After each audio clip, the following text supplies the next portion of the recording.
তো রাত হলো, আমি এখন ফোনটা রাখি। আর একটু থাকো। না রমেশ ভাই, আজকে আর কথা বলতে পারবো না, আমি পড়তে বসছিলাম, পড়া রেখে আপনার সাথে কথা বলছি। না না রমেশ ভাই, আর কথা বলতে পারবো না। সে কথা বলে। হ্যাঁ বাদল ভাই, কি সমস্যা, বারবার কল দিচ্ছেন কেন? তুমি কার সাথে কথা বলো? ওয়েটিং পাচ্ছি, ফোনটা ধরতেছো না। আপনি কি বুঝেন না একটা মেয়ে কার সাথে কথা বলতে পারে? বলতেই পারো তোমার তো বয়ফ্রেন্ডও থাকতে পারে, কিন্তু কার সাথে? আমার বয়ফ্রেন্ড নেই, বয়ফ্রেন্ড কোত্থেকে আসবে? আর বললেন না, রমেশ ভাইয়ের সাথে।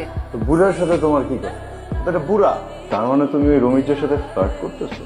হতেই পারে, দেখতে শুনতে তো ভালোই স্মার্ট আছে, তার উপর থেকে সরকারি ভালো চাকরি করে, আর সব থেকে বড় কথা উনি হচ্ছেন হাজবেন্ড ম্যাটেরিয়াল।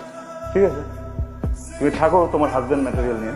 আরে আপনি রাগ করছেন কেন? না রাগ করবো কেন? আমি রাগ কোথায় করলাম? রাগ করলে তো চিল্লায় কথা বলতাম, তাই না? রাগ করার তো কোনো কারণ নেই, আমি রাগ করবো কেন বলো?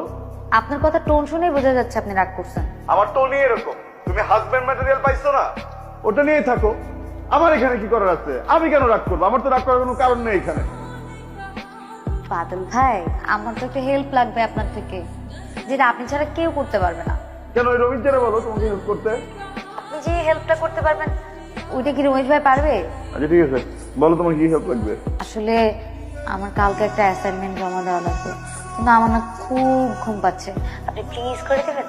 তুমি হোয়াটসঅ্যাপে কি কি করতে হবে আমাকে সব পাঠাও, আমি করে তোমাকে দিয়ে দিচ্ছি, সমস্যা নেই। Thank you. ঠিক আছে, রাখলাম, বাই। না তোমার আছে না, ধরো। এইভাবে দিতেছেন কেন, একটু সুন্দর করে দেন। শুধু দিতে পারি না, ধরো। এরকম মাস্তানদের মতন করতেছেন কেন আপনি? শোনো রূপা, তোমার কিছু কথা বলি, যে এই বাদল না সাধারণ বাদল না, যাকে তুমি সাধারণ মনে করো, বুঝতে পারছো? আমি চাইলে এই অত্র মহল্লার সহসভাপতি না, সভাপতি হইতে পারি, আমি ইচ্ছা করে হই না। কারণ কি, বাদল কিন্তু রাজনীতিবিদ না, বাদল দা রেস্কিউয়ার, বুঝছো?